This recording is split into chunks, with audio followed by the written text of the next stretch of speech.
Okay, we got a Jeep Grand Cherokee 95. The original lines broke off-roading on an accident. We did a replacement with rubber hoses, double clamped on each side.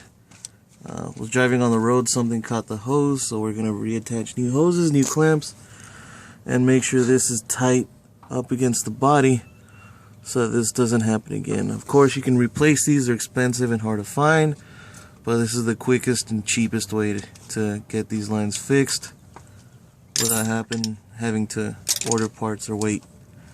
So if you need to get back on the road, this is the best way to do it.